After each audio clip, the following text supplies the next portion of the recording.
Good evening, Des Moines. Welcome to the Doc and Lefty program here on webcast1live.com and www.docandlefty.com.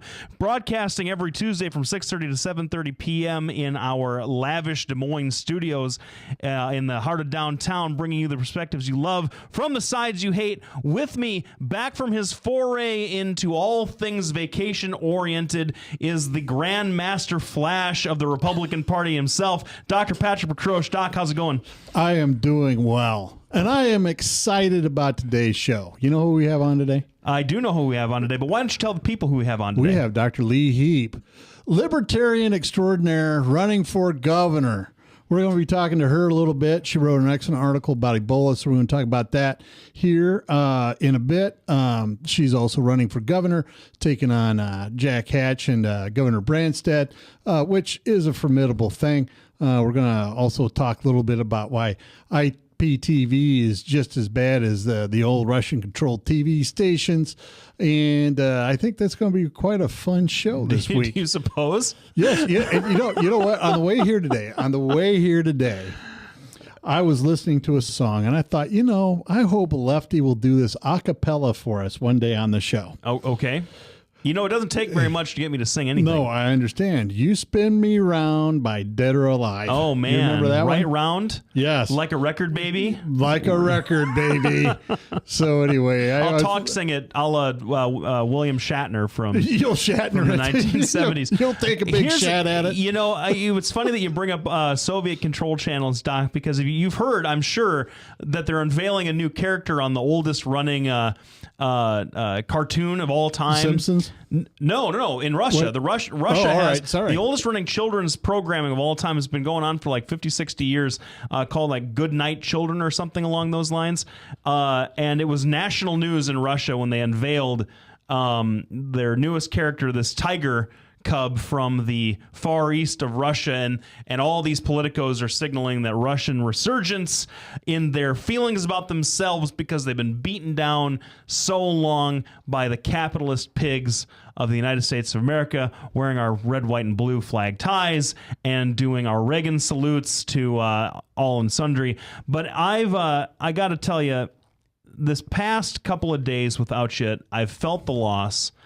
Well, you should. I felt the loss, but I felt like our special guest host, our quasi-permanent at this point guest host, Fader, did an excellent job. We tackled a lot of cool things, I thought, last week, and it was a no conservative allowed zone, which I always appreciate. Oh, yes, I know, because, you've been overwhelmed with conservatives your whole life. You and I have had exactly the same upbringing from different sides.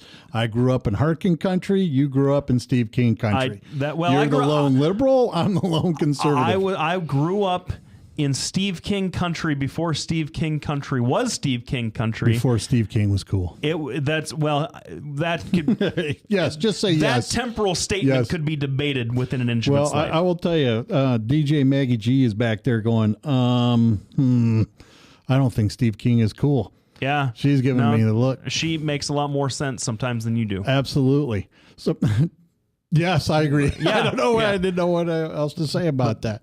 But she's usually pretty quiet, so it's easy to make sense when you don't say anything. Well, that's true. Plus, we have a glass window where, we can't hear her anyway. Right. So, terrific. Anyway, we're going to talk a little bit about Ebola, because we are nothing if not a fun show. That's absolutely true. Everything that we talk about is delightful and not scary at all. No, I will tell you. Here's what you need to know about Ebola and how dangerous it is. I would love, though, our guest and Dr. Lee Hieb to address some of those issues, if you don't mind, since she sat so patiently while we did our little mental throat clearing. Let me do the setup. Then we'll bring Dr. Hieb in, and she can talk about why basically Obama sucks.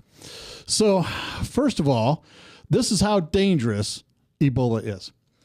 In the throughout Europe, there was a couple of times when it got hit by the plague, and the last time was the worst, and up to half of the cities were wiped out, and a third of Europe perished. And basically, you had a mortality rate of, statistically, about 42%. Ebola has a mortality rate of about 95%. And that depends on where it's at. A lot of times these villages just get wiped out. Nobody ever hears about it because they're all dead. The problem is, look at the devastation that it wrought in Europe that took centuries for the population to recover and to have their sustainability come back. We're now facing, for the first time ever, a multinational crisis that spans more than 7,000 miles, and at the moment involves more than 13 countries. That's what we're facing, and it's just now beginning. This guy down in Dallas, everybody back home in Liberia that he was even associated with is dead from this. He's holed up in a hotel room down in Dallas, and they finally put armed guards outside with instructions to shoot them if they go outside. This is what we're facing, and that's just one small scenario. This guy in Dallas took off from Liberia, landed in Brussels, spent 9 hours hanging out in the airport, sick as a dog. Now, I'm sure he just didn't sit there because if anybody who's traveled, you can't hardly sit in those chairs for an hour. So he's up, running around, using the bathroom, doing all this stuff. And when they talk about direct spread by direct contact with fluids, they don't mean I sneezed in my hand. Hi, how you doing? I sneeze in my hand. I open the door. I use the bathroom. I use the handle. I go back out. I don't wash my hands. And now you got it coming and going. That's what they mean by that. Now, the problem is they really don't know how long Ebola can exist on a door handle. Nobody does those studies because it's just plain dangerous. But we know it lasts long enough to be transmitted in that way. That's what we're talking about. Now, having set up that doomsday scenario, we're going to be back right afterward from these sponsors. We'll be talking with Dr. Lee Hieb. We're going to get her opinion on this. We're also going to hopefully have her article on our website here pretty quick. It's a very good one. I want to thank our sponsors, Petrosian Associates, Lubinas Law Firm, Halo Capital, and Des Moines Anesthesia. Follow us on Doc and Lefty, Facebook, Twitter, and Bing Plus, or Plus Google something, Google and Bing and the rest of it. We'll be back right after this break. How can I help you? Petrosh and Associates will provide you with a friendly, caring, and confidential place to find help for mental health concerns. We are ready for your call. Our doctor, Dr. J. Patrick Petrosh, provides a full range of psychiatric services for children, adolescents, and adults in a forthright and informative manner while maintaining a casual, comfortable, and relaxed atmosphere. Whether you're 10, 25, 50, 80 years old and beyond, everyone needs to live within their means. I'm Tom Coates with Consumer Credit of America. For almost a quarter of a century, we've helped people of all ages learn to manage their personal finances to benefit them far into the future. When problems arise, we've got the experience you need to make those debt problems go away. Got financial problems? Call Consumer Credit of America. From the RE/MAX Real Estate Concept Studios, this is Webcast One Live. Hey, welcome back, everybody. Thanks for sticking around. This is the Doc and Lefty program, and we are here with special guest and also the sponsor of the show. Oh, my God. Dr. Lee Hieb. Dr. Hieb is with us. She is, of course, you've seen her all over the state. You've seen her on this program. You've seen her on other fine programs of a radio and or video nature around Iowa. She's a Libertarian candidate for governor, running against those other two guys who haven't returned our phone calls or checked their emails. But Doctor, how are you? After the other doc. See, now I'm gonna call you. I'm going to call you the good doc, and I'm going to call you. How about this? In honor of that bloodthirsty dictator in Haiti dying, I'm going to call you Papa Doc and call you Baby Doc. Good deal. Good. Or which one? See, we haven't even done anything. The liberals already on the I just want to conflate you two to the most brutal regime in the Western Hemisphere in the last 50 years. Conflate away, baby. I'm used to it. So, Dr. Hieb, we were talking before the show. The campaign has picked up a little bit of traction. Why don't you tell us a little bit before I have you respond to the fear mongering of my partner over here? Oh yeah, that's fear mongering. How is your campaign going? I think it's going great. We've gotten a really good, good outreach. We need places to go and talk to people. We need advertisement things. Well, because IPTV is not letting you do it. Oh, exactly. The fix is in on that. But everywhere we go, people are interested in restoring their freedom. The message rings with people, and I think that's the big deal. I think people are very receptive. We just need to have the outreach. Sure. Now, I guess, do we want to get, I was going to, that made me think of a question. Do you want to? Go ahead. Okay, so I hear this a lot, and I don't want to get too deep into the weeds, because I know that you want to talk about policy, but I'm just, a specific philosophical question that occurs to me every time, because the idea of taking back freedom or getting, or fighting for our freedom, or all those kinds of things, I mean, what's that really mean? Right, well, that's rhetoric that exists everywhere in politics, right? So I'm not ascribing it to one person or another. And to a certain degree, politicians like to use that all the time for effect. But you hear it a lot from disgruntled conservatives saying something like, "This country doesn't look like the way that it used to look, or our freedoms are being infringed." So, those are attacks leveled against Democrats and liberals, which, to a certain degree, is a natural kind of attack, because they're talking about like taxing authority. You, as a libertarian, coming in kind of accusing both sides of doing that. So how specifically is freedom being, I don't want to say like assaulted, but freedom being... You can use that word. Okay, under assault by the Republicans and the Democrats, especially in this particular race. Well, first of all, let's just talk about the state of Iowa. That's what we're talking about here. Yep. And we're the number1 corporate tax in the world. So I already know corporations that try and keep their profits overseas because they don't want to bring it back here. We're the highest in America, and America's the highest in the world, so we might have the dubious distinction of being the highest in the world. We're one of the top 5 taxes, personal taxes in the nation. We have high gas taxes. We have high property taxes. We're taxed to death in this state. And here's the real big thing. We're regulated to death. From the time you get up in the morning in Iowa, and this is the difference between, in my lifetime, let me tell you, in my lifetime I've seen this change, but my great-grandfather homesteaded here in 1871, and every year since he's been here, this government has grown, and government grows by regulating things. Every time it wants to regulate you, the government gets bigger, and let me tell you, you may not see it in Des Moines here. If you live in Des Moines, you may not see it, because Des Moines looks pretty good. It's growing, because it's a government town. Go outside of Des Moines, and you'll see the collapse of all the small businesses down Highway 30 and all the little highways around the state, because we've lost our meat markets, we've lost our small chicken processors, we've lost our agribusiness, and we're losing them all the time. I was just talking to a guy here. He used to have a motorcycle shop business maybe you knew him. It was just a motorcycle business in the town here in Des Moines. He was regulated out of business. Was he a doctor? No, he's a maintenance guy now. But he regulations, the Competitive Enterprise Institute says regulations are costing the American people more than taxation, and I believe it because I've seen it in my town, in my life. We are being regulated to death, and some of this would be funny if it weren't so devastating to our businesses. An example I give of regulation: we had a nursing home that was cited because when the regulator went in, he found that although they had baked beans on the menu, they were cooking the beans on the cook stove.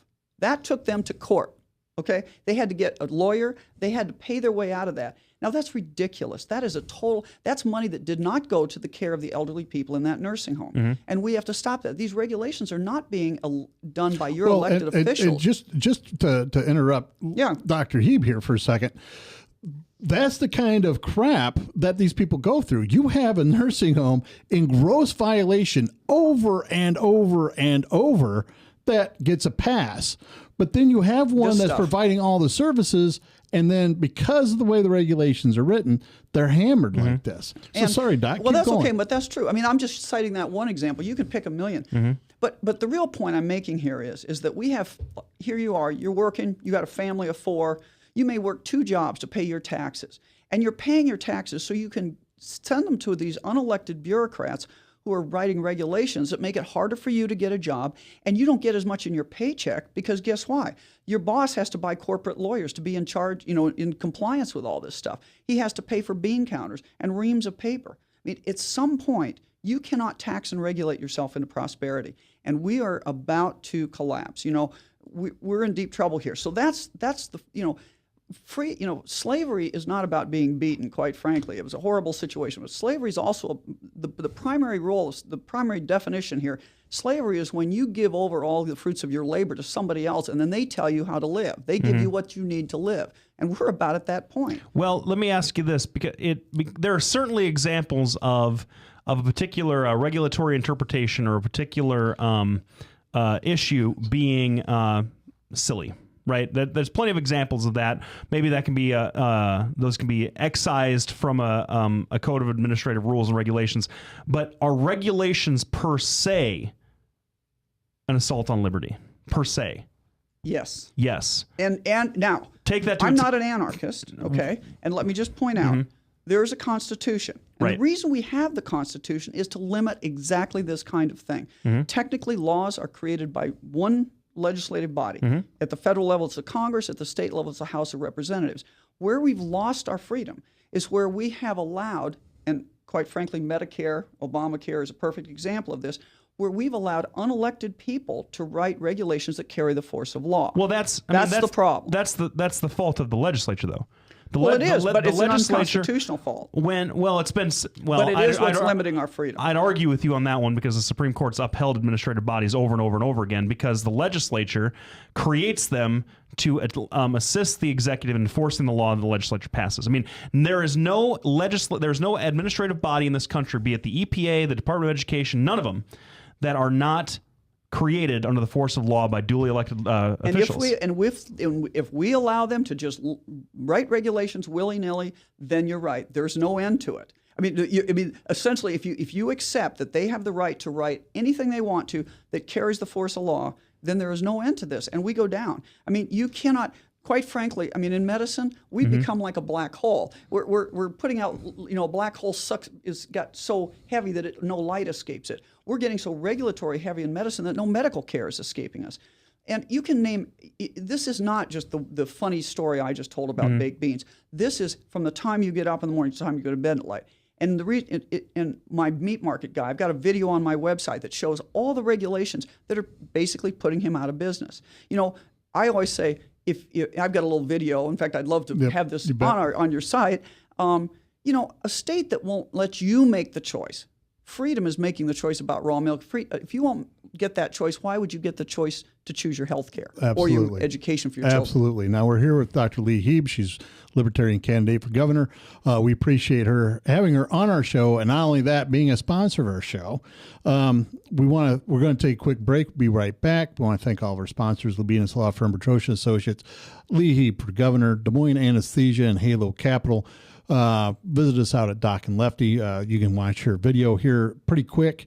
We're going to be getting that up soon. We'll be back right after this break. Whether you're 10, 25, 50, 80 years old and beyond, everyone needs to live within their means.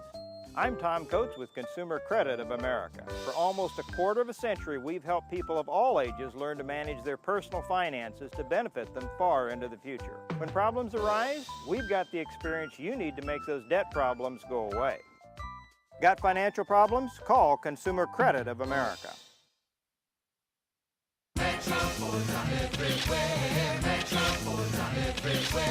See them here, see them there. You got bad credit? We don't care.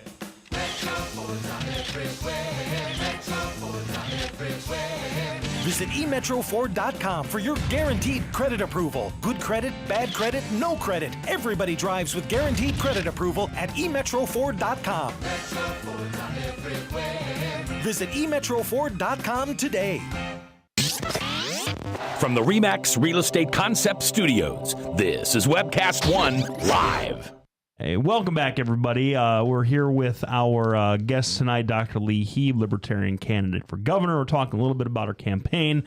It's getting a little bit more traction, more penetration in the state. People are fairly, I think, sick of both sides in this thing. Well, and the truth is out driving around, I think she's winning the bumper sticker wars. Yeah, I kind of do that. Kind of just count on stuff going down the road. On my way to my office, I'll count maybe 10 Hieb stickers. I don't see any Hatch or Branstad on for the most part. Yeah, those guys are, they're done for. But speaking of, if it were just bumper stickers. Yes. we're speaking of being. That's a terrible, really insensitive segue. But we're going back to the Ebola thing that we started the show off with because I think it's important that we do have two medical professionals here in the studio. And as I pointed out, somebody commented, we get enough Ebola news on the news. Not from people in the medical field who have international experience. If you listen to the talking heads online, you're not going to get that. Right. The CDC has been doing a pretty good job with this thing here in the States, though. Yeah, but the people who are talking about it. Right. The CDC they're kind of quiet about. Well, they came out. They said that the protocol is in place, that the training is in place, that it's not. Now, let me ask you both this. Okay, so it's dangerous. It's a highly infectious disease that has a high mortality rate in Africa because they don't have a modernized health system. That's fair, right? That analysis is undisputed. Am I right? Just say yes. Well, that's part of it. Okay, the part right, but that's it's a lot more complicated than that. But just moving kind of quickly. When the CDC comes out to reassure people saying in this country, the likelihood of a widespread outbreak, the way that we see it in Africa, killing a lot of people in the States, is very low.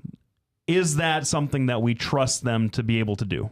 I'm going to let Dr. Hieb start with answer the question first, and then I'm going to give you my answer. Well, I think the problem is that we in medicine often don't know what we don't know. And in this situation, we're in a new era. Now, see, the reason we're in this problem is due to transportation. This is a disease that's so deadly that it used to just wipe out the villages and it never transported. And then we paved the highways into the interior of Africa, and so now it got into the coastal cities, and then it started flying. I don't think fomites, which are the tabletops and doorknobs and things like that, are as big a deal as they are with some diseases. But let me just point out, we've air-evac'd a medical doctor and I believe a nurse back to this country. These are highly trained professionals that couldn't keep themselves from getting infected. So I'm not sanguine that we really are going to have this completely under control. And here's the other problem. Okay, it's what I said even before the first case showed up in Dallas. My point, and the reason and by the way, I've had people criticize me on my Facebook for using scare techniques in politics, and they're saying, well, I'm not going to vote for her. She just uses scare. No, I'm a doctor first. They came. Right. The news people came to me. I didn't start this. Right. Okay, I just wrote an article. I just popped it up. But my point is that the problem with Ebola is, I said initially, just don't let people travel who have started their travel in endemic areas. Don't let them come in. It's a one-way stop. It's not stopping health people from coming over there, but you can't have people that are infected come back here. That would have helped us. We wouldn't have had any cases at that point. But now we got a new actor, a non-state terrorist actor. ISIS says they're going to infect people and they're going to ship them off to American planes. Now you can say that's just a you can roll your eyes. Hold on, before you dismiss. Give me a second. Before you dismiss that, they convince people to strap bombs to themselves and run in. Well, and they pay the suicide bombers' families $25,000 apiece. That's what they do. My point, you don't believe it? That's been widely reported. Let me tell you, what people don't realize is how bioweapons have been used and have been investigated and are being planned to being used. And Hafsami Rafsanjani said it very well years ago. He said, bioweapons are the poor man's atomic bomb, and we should consider this. $1,000 of destructive power of nuclear is 1 cent of biologic. Now, the worst case scenario is smallpox. It's not Ebola, but Ebola can be bad. And so let me just point out, the problem with bioweapons and bioterrorism, and there's lots of levels. There's biocrime, bioterrorism, biowarfare. We're not talking about major biowarfare here. We're talking about bioterrorism. Look at the devastation, not in human lives, but into the country, into dollars and cents, into disruption of a few cases of anthrax around 9/11. Remember that? Okay, you don't have to kill a lot of people to have a huge impact on our country. That's number one. And number two, the whole idea of this being containable kind of rests on this idea of transportation. But if you if they have, it won't take them much. All they have to do is go down to an endemic area, get a sick patient, bring them to someplace, and then continually affect people and keep having. It's kind of like making your yeast for your bread. You know, you keep a store in your kitchen and it keeps reproducing. That's the beauty of biological warfare, is it keeps reproducing. And then you just keep shipping people. It never ends. I mean, how do you stop that? I'm just asking. There's, until you get to the source, you don't stop that. This is not an easy question to answer. The first thing, I mean, just to kind of go point by point, the anthrax thing was mainly from kooks that lived here in the country, making hay out of 9/11. No, the anthrax that's not attacks. true. That is true. The anthrax attacks. Who do you think did it? The anthrax attacks that went around to the different news folks. Yeah, who do you think did it? American citizens just being jerks. Do you know that for a fact? Because they never caught the guy. The guy that they accused of doing it was from Fort Detrick. He was shown to be not the guy. Okay, they proved him not to be the guy. And let me just tell you, the first case, the first person to die in that attack just happened by coincidence. I'm not saying I know the answer either, but what you said is not known. We just don't know that. The first guy to die from the anthrax after 9/11 was the husband of the woman who rented Muhammad Atta his apartment. So if you think that's coincidental, maybe it is. No, I'm just saying you don't know that it's kooks. Well, right, but there's no link. Fine, we don't. Neither one of us have any links. Well, I accept your apology. Anyway, but her point is valid. Her point's valid.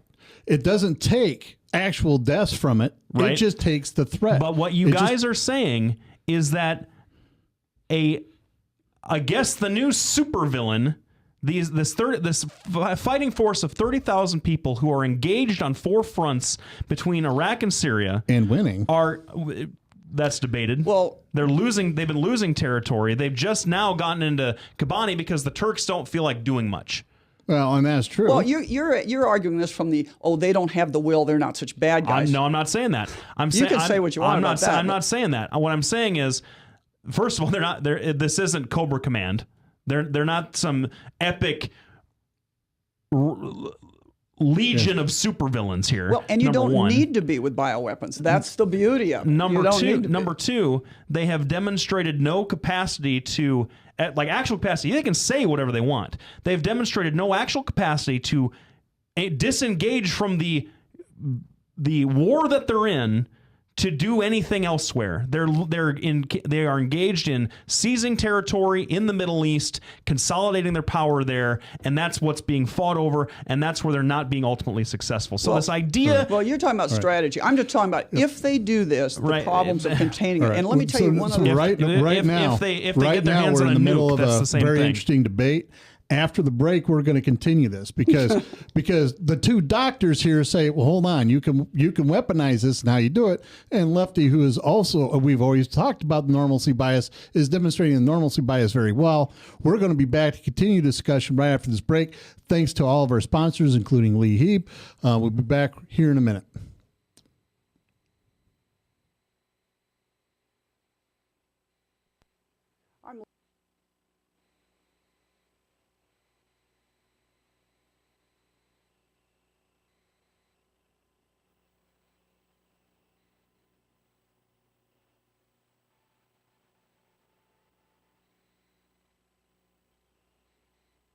I'm Lee Hieb. I'm candidate for Iowa governor.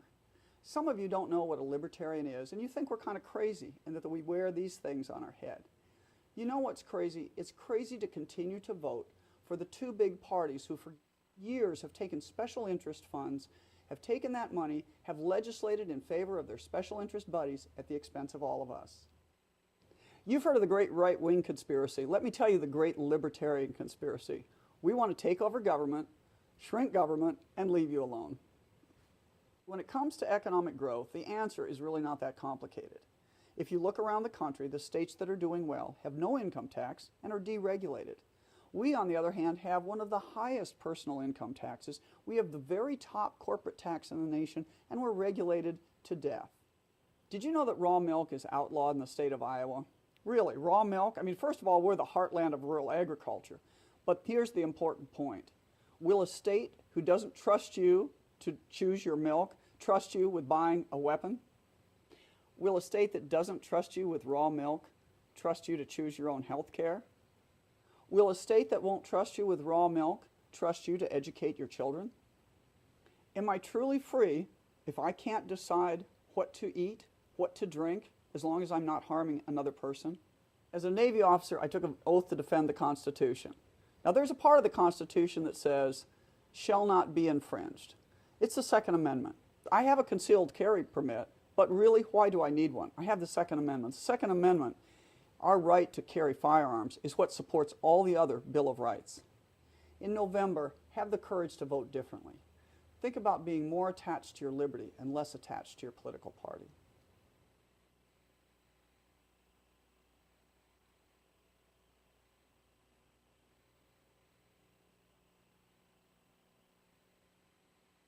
Welcome back, everybody. Thanks for sticking around. I hope that our After the transition. I hope that our audience isn't in a mortal panic, running for their lives, because we've got I don't know.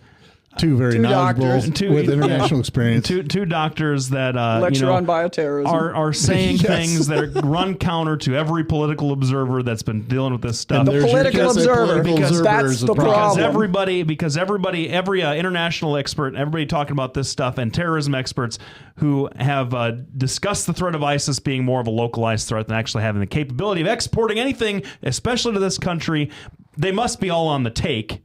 Well, they're not talking about bioweapons. And if you want to talk about, I can't remember her first name, Decker, D-E-K-K-E-R. She is the bioweapons advisor to the European Union. Mm-hmm. And I haven't heard her talk about this, but trust me, she doesn't believe this about any other thing. And I just want to make another point. We have a history of absolutely minimizing bioweapons. We missed, by the way, did you know that we missed when the Bhagwan Sri Rajneesh poisoned the people in Oregon?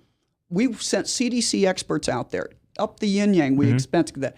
And we blamed it on the poor short order chef in the restaurant. And it turned out the only reason we figured out it was a bioweapons attack, I mean, it was a little biocrime. It wasn't a huge international incident.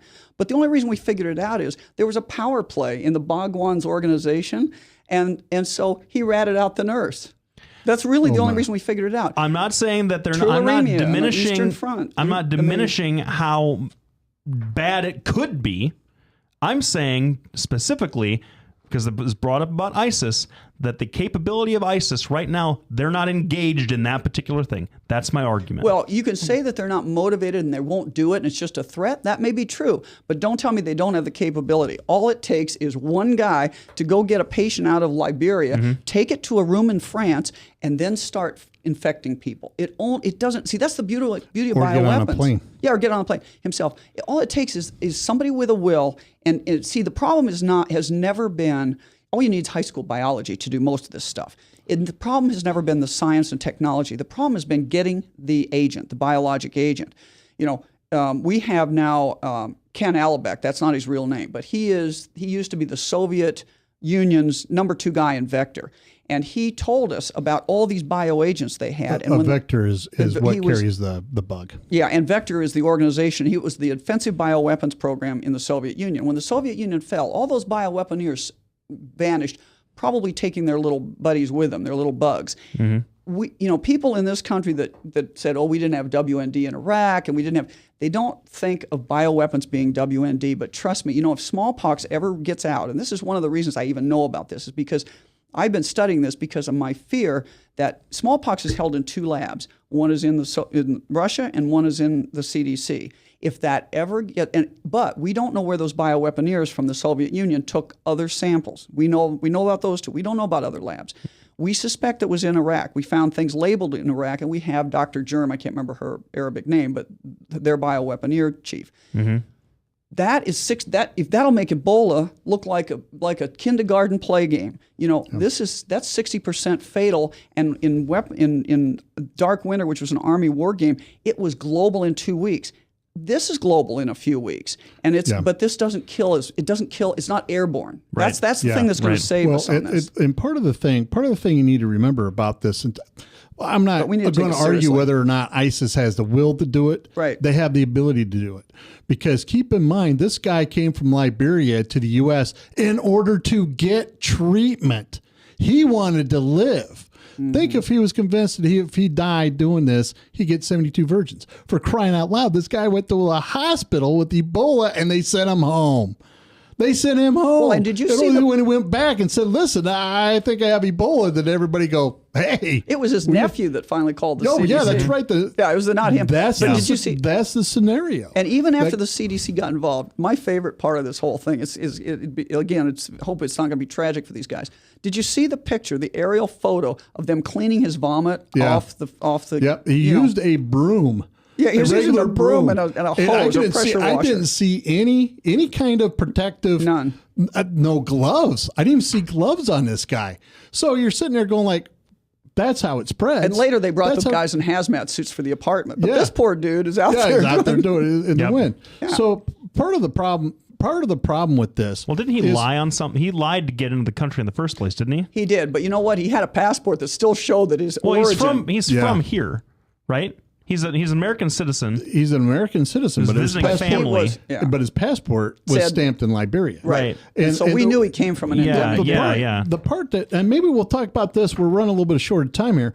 Well, I would like to talk about how come we're not instituting the same kind of protective procedures with this Ebola outbreak, because the World Health Organization has been much more emphatic about this is going to be a worldwide thing. And the CDC has not said anything along those lines. They've said there's potential. We really don't have to worry about it here in the U.S. But the bottom line is look at this hospital in Dallas.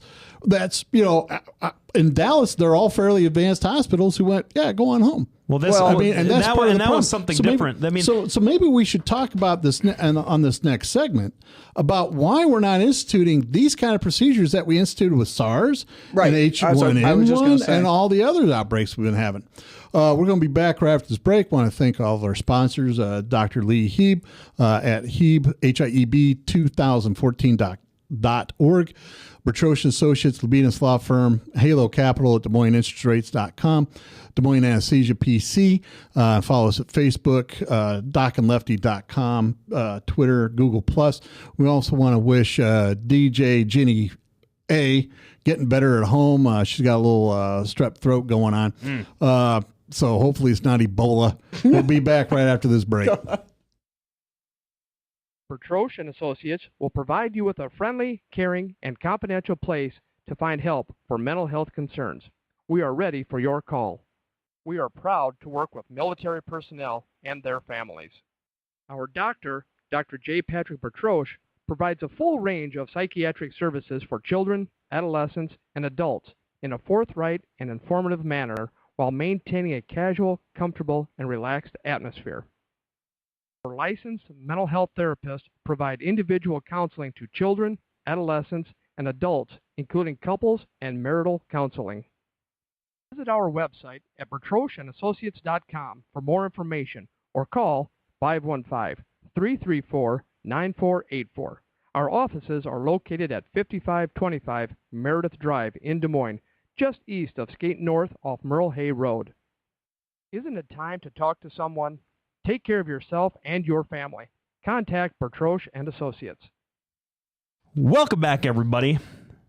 We don't have a whole lot of time left. We got a lot of stuff to talk about. We do. Yep. Well, I think we ought to get back a little bit to why we're not protecting. Why we're not instituting these things. I'll give you a layperson's perspective on this. You guys can correct me if I'm wrong. And we will. I know you will. SARS and H1N1 were airborne. Correct. Making them more dangerous than... Now, Ebola is dangerous, obviously. It's one of the more virulent. Am I correct? Is that the right word? Deadly. Yeah, it's more deadly. It's more infectious too, right? Yeah. But it's not as easily spread as those other two. Is that correct? It's not spread or airborne, but we're sure seeing it go like wildfire from person to person. Well, yeah, because if you look at now, this is from a psychiatry perspective. So I don't have the background Dr. Hieb does in these issues, but if you look at from a human perspective, from a psychiatric perspective, touch is one of the most, in fact, is the most important sense that we have. You can deny a kid his sight, his hearing, whatever, and they'll develop normally. You deny a kid the right to be able to touch. You deny that, the kid, you can't ever fix that, ever. ever. That And is- we have to touch patients. And you have to touch patients. Look at how we shake hands. I shook hands with your friend I met earlier today. And the problem is it's a 2 to 10 day incubation before you know you're sick, during which time you can spread that. It's just, it's like HIV, right? It's sexually transmitted through fluids. But the most virulent that you are with HIV is in the initial infection. Well, now the tests don't show it. And Let me notice- ask you this though, because what you hear is you can't transmit it unless you're symptomatic. That's what everybody says. But you get symptomatic fever. I mean, you know, I don't know. That's what I'm saying. Again, I think it's by the time you start getting febrile, and it seems to be very variable. In some people, it's 2 days. The problem is, let's say you get on the plane and you don't feel sick, and you and I and probably all of us have had the experience where, you know, you come down with a flu-like illness or the cold or something, and within 8 hours you're sick. But if you're on one of these long transatlantic flights, that's not too comforting. I mean, I think you can that doesn't keep it from being transported. And I think that the issue of, you know, they say that you can just use universal precautions mean you wear a mask and gloves, and then you very carefully take them off. If that worked, why did these doctors get it? And that's part of it. And why are they in the One of them hazmat had suits? taken his gloves off because it was so hot, had taken his suit off. But the nurse that just came over had been using full precautions and still got it. And the part of the problem with this is, keep in mind, this is a virus. You mean the one Right? from It is a Spain that you're talking about, or The American nurse it wasn't an American nurse. There is an American nurse, but I don't know the rest of the story. Well, like you do. the American nurse they just got done bringing over had been following the precautions and still got sick. And the problem is it's a virus. So how viruses have very similar presentations. So how do you know it's Ebola and not a flu or the common cold? Right. That's what the problem is. So, you know, you have to sit there and take some reasonable precautions. And this, I mean, and the Europe's done it. I can't remember when the last big outbreak of Ebola was, but this is also a different strain. So Of course it is. So, you know, Because unfortunately, because viruses are like that. mutate. Yeah. So this is also a different strain.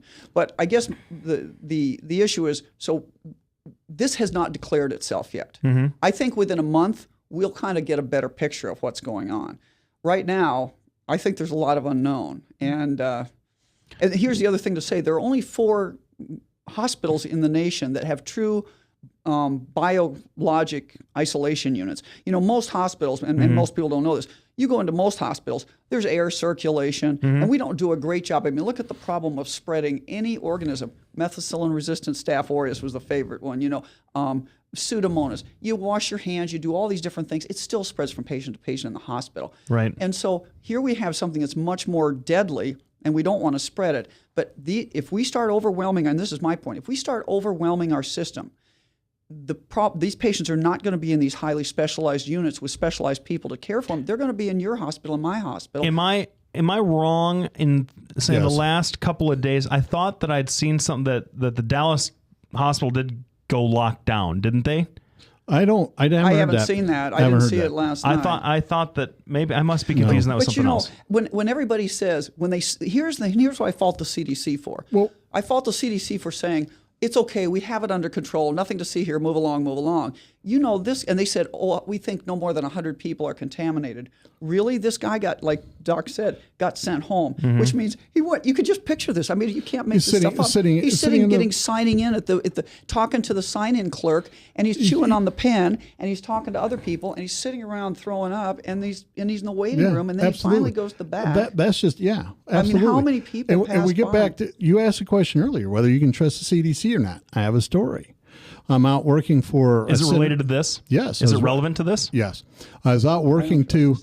you know, my brother Joe wants me to ask your credentials, medical credentials. I told him I wasn't going to be productive. If you keep on, I'm going to ask. So I don't need medical credentials to cross-examine you, buddy. Yeah. You can tell your brother that, too. Yeah, all right. Well, you just did. So I'm working for people in Washington, D.C. I don't want to put any names out there. And HIV was just becoming a huge deal. It was early 80s, middle 80s. And I'm looking at these papers that I shouldn't be looking at. And the day that the CDC came out and said, listen, we don't think HIV is a blood-borne illness, I saw a piece of paper from the CDC, the CDC, talking about 3 DC area nurses that had contracted HIV when they were sprayed in the eyes with blood. Yeah. That's why you can't trust the CDC. They're there to keep the population under control. They're there to keep panic from spreading. And their secondary job is to find out the bugs that are going to kill us. Don't get me wrong, that's what they do. But they're a political organization, Right. and they have a very specific bureaucratic job. So who do we trust, buddy? That's what I'm telling you. You can trust Lee Hieb over here. You can trust me because we tell it how it is, right? You want another example of the CDC? Go for it. But you see how it relates. You can't trust what they're telling us because the bottom line is their job is to protect us, but it's also to keep us in line. It's also to sit there and prevent panic from spreading with this. The bottom line is this is a dangerous organism. Simply because it's spread by touch and not airborne doesn't mean it's less dangerous. It's just a different transmission. Go ahead, Doc. Well, I I'm was just sorry. going to say, we just had this whistleblower that came out on the CDC with the vaccines. At the time that the CDC was saying, absolutely, there's no evidence that vaccines cause autism. We have transcripts from the AAPS has transcripts from the guy, one of the senior people in the CDC saying privately, until we sort all this stuff out, I'm not letting my only grandson have these vaccines. Now, if, don't tell me you're sure and then say this privately, okay? So the problem is that, and this is why we need to get control of our health care again, is that you are the most, my only goal and your only goal for yourself is health. But when you have a political organization that's in charge of your health, they have other goals. And unfortunately, the guys that run through the CDC and rotate through the FDA are also big pharma guys. And so they have other agendas, profit being one, and not having to stand up in front of Congress and explaining mistakes. Bureaucrats don't like that. So they have other agendas. You and I only care about our health. So Yeah, I think I'm not sanguine about what they say. We've come up on another break. We're going to be back with Lee Hieb right after this. Do you want to talk more about your campaign, or do you like this Ebola stuff? Because your eyes light up. It's kind of a break from my campaign, and I do want to tell you what's on the State Department website because that's just too funny. All right, we'll be back. We'll have Dr. Hieb back here in a minute. Thanks everybody for tuning in. Please visit our sponsors. Hieb2014.org, RetroshanAssociates.com, Blue Beaton's Law Firm, Halo Capital, and Des Moines Anesthesia at 574-6442. Please visit us at docandlefty.com. Follow us on Facebook, Twitter, and at some point we will have a new blog up because we've promised, at least I promised 2 weeks in a row and never delivered. I promised several more than that. Yes. So we'll be back. I'll get out the wet noodles and give Lefty a beating this weekend. All right. We'll be back right after this break. And I will take it. From the RE/MAX Real Estate Concept Studios, this is Webcast One Live. Get away from us, you mean old credit card. We don't have any more money. We're in trouble now. Save us! Help! Somebody save us! Somebody help! Help! Save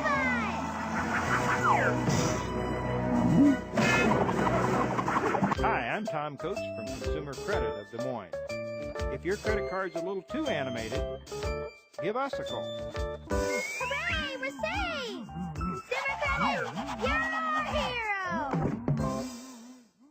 If Tom Coates from Consumer Credit of America was your personal webmaster, Tom would filter out all bad debt emails. If Tom was your mailman, you'd never get any debt reduction junk mail. If Tom Coates was a lineman, he'd block any phone calls offering to reduce your credit card debt. Hi, I'm Tom Coates with Consumer Credit of America, and we're still your best choice for credit counseling.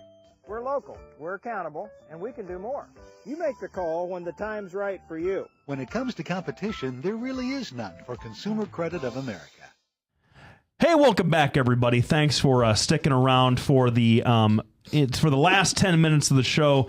We're here with our special guest and sponsor of the show, Dr. Lee Hieb, Libertarian candidate for governor, running against Terry and Jack. I'm just gonna call him that for the rest of the month. Jack and Terry, Terry and Jack. They sound like a bad 70s duo. One of the things I found out by going to Dr. Hieb's website is there's like 5 people running for governor. Yeah, but this is a joke. And I have to tell you honestly, there are 2 people running for governor. It's me and Branstad.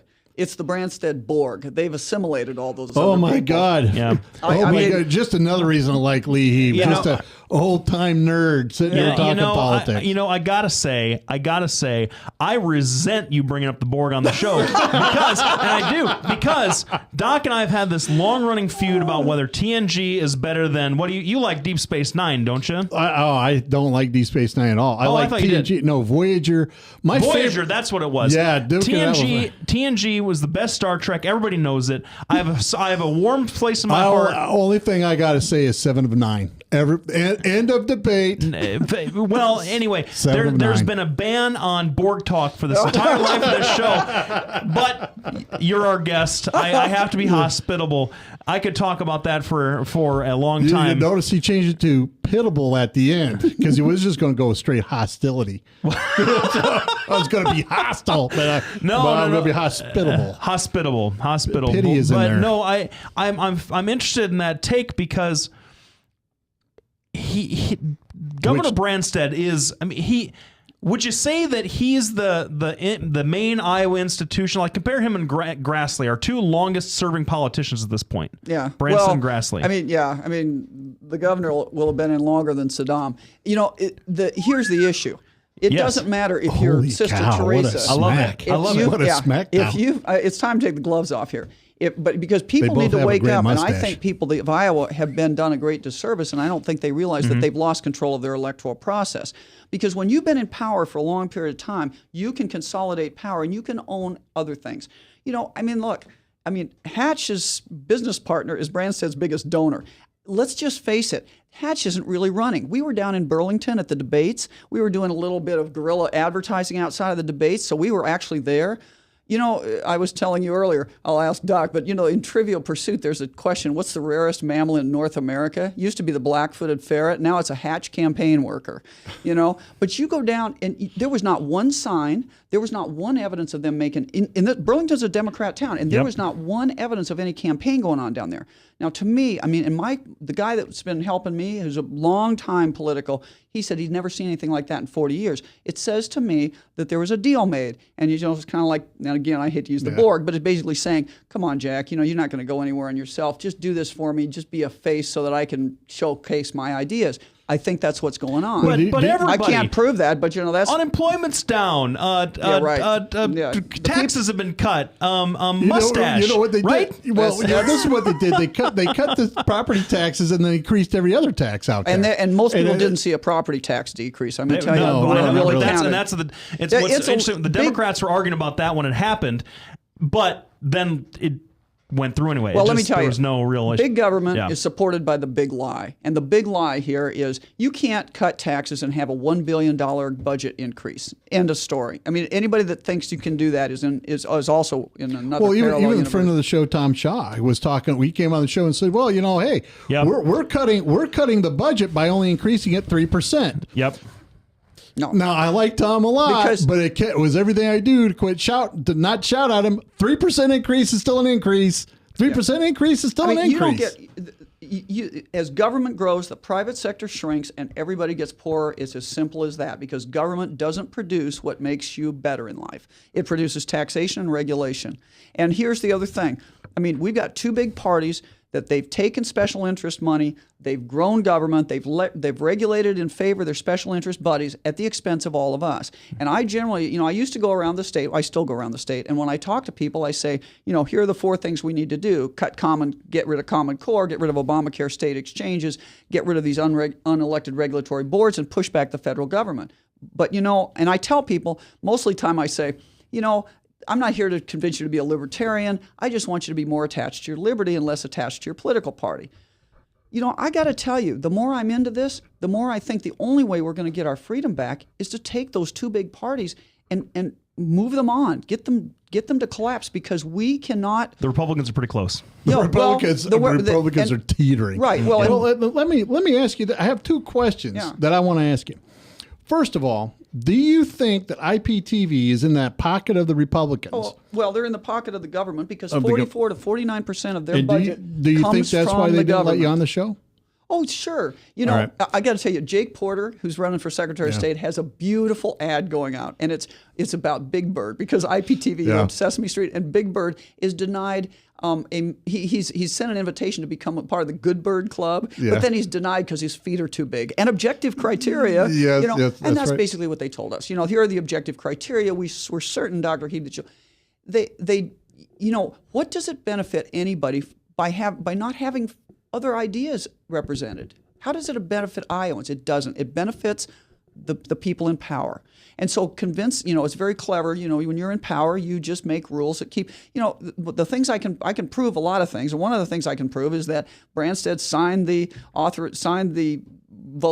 voted to pay these corporate lawyers $337 an hour to write rules that IPT is going to write, you know, to make exclusionary rules that are fairly new. Why do we do that? Okay. Well, if there are other people running for governor, they're not being invited. John Narcisse is not right. Where none invited. of us are being invited. Mm-hmm. Have you guys thought about just setting up your own venue, doing your own debate? Well, I don't know. I mean, we haven't. It's been kind of busy, and I don't think that's going to help us much. But the point I'm going. Well, you could come on Doc and Lefty. We could sponsor it. We could do something like that. Well, ask Jonathan. Oh, gee, now she's putting us down. But I'm going to apparently we don't meet her criteria. Yeah, well, Lefty. you know, oh my God. Well, let me tell you about turning on a guest. No, I'm not surprised because we don't meet a lot of people's criteria. It's the law of averages, my man, and we're on the short end of it. I'll be more than happy to go. But here's the point. Let me just tell you.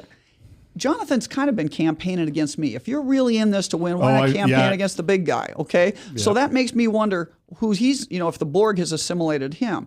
I don't know about. I mean, I don't know. Okay, I don't know. I mean, he's a nice guy, but why is he doing that? It's not about him being nice. And let me just. You remember that his balloon caught fire and went down.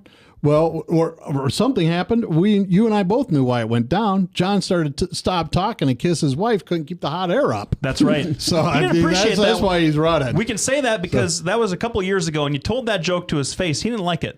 He didn't like it then. I don't think he's going to like it now. I thought it was funny. Well, I put it on Facebook. It was great. Let me tell you why I'm a little suspicious. And I don't mean to sound like I'm paranoid, but just because you're paranoid doesn't mean they're not out to get you. That's true. The last candidate, Henninger, conveniently has an H in his name. Kind of going to get confused with Hofling. It's called ballot dilution. Here's a guy whose website, he can't spell governor. Okay. Here's a guy who did not get signatures to get on the ballot. The Secretary of State allowed this guy to be on the ballot. How? He had an internet convention.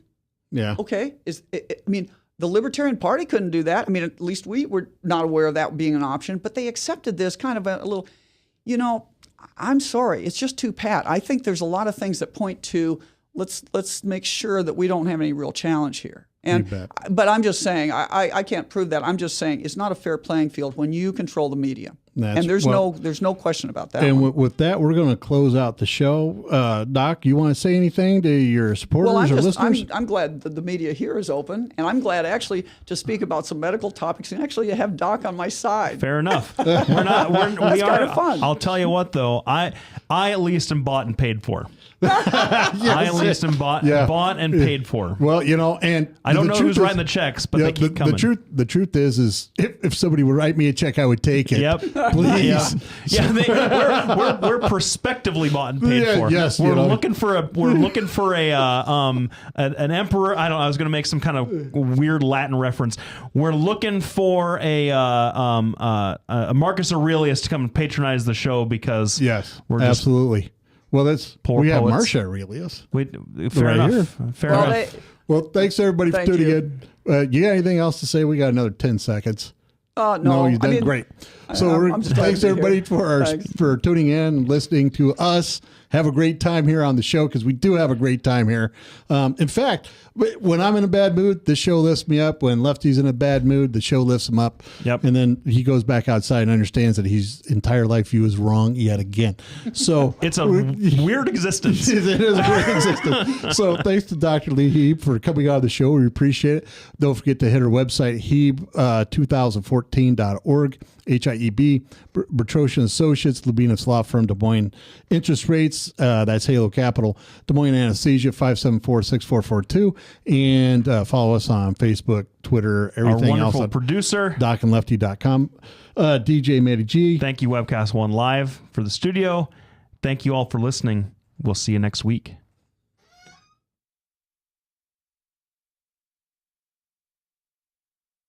Hi, I'm Representative Tom Shaw, and I love these guys. Both of them. Love these guys. Get over here. Get over here. Love both of them.